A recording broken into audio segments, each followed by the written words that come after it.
Të drejtosh Koplan në këtë moment është privilegj, por edhe një përgjegjësi e madhe në një vend si Shqipëria me dinamizëm dhe energji që shpesh bëhet sfiduese për qëndrueshmërinë.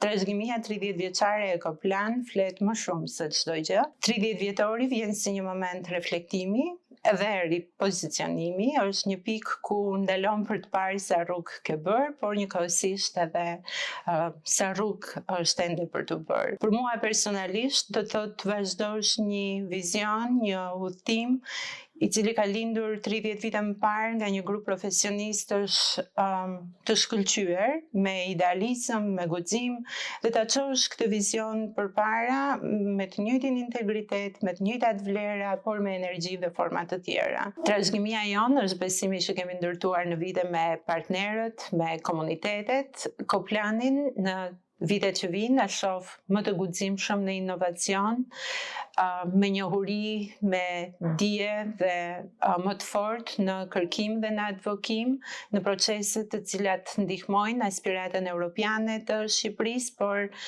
nga ana tjetër edhe më të lidhur me të rinjt. E shoh gjithashtu si një referencë rajonale, por edhe europiane, me njohuri e dije mbi zhvillimet në Ballkan, këto të fundit veçanërisht të lidhura me territorin. Do doja që Koplani të jetë një organizat që jo thjesht ndjek trendet, por që bëhet një model, orienton debatet, politikat drejt zhvillimit të qëndrueshëm, gjithëpërfshirës dhe të drejtë.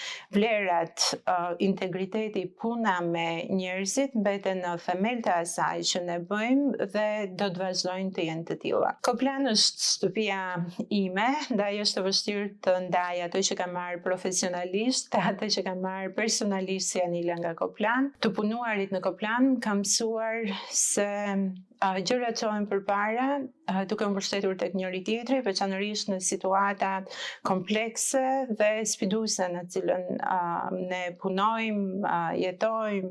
Zemra e Koplan janë njerëzit e tij. Përveç 20 viteve apo më shumë se sa 20 viteve si profesioniste, Koplan më ka krijuar mundësinë që të njoh dhe të punoj me shumë njerëz, të cilët veç se koleg janë miq të mi.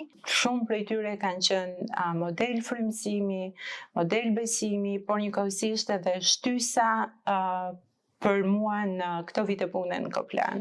Falënderimi im shkon natyrshëm për të gjithë partnerët, për institucionet, për komunitetet, por njëkohësisht për të gjithë ata që kanë punuar me Koplan, pranë Koplan, kanë dhënë kontributin e vet që Koplan të jetë sot një emër që përmbledh shumë histori ndikimi, histori të cilat nuk na përkasin vetëm ne, por të gjithë shoqërisë shqiptare.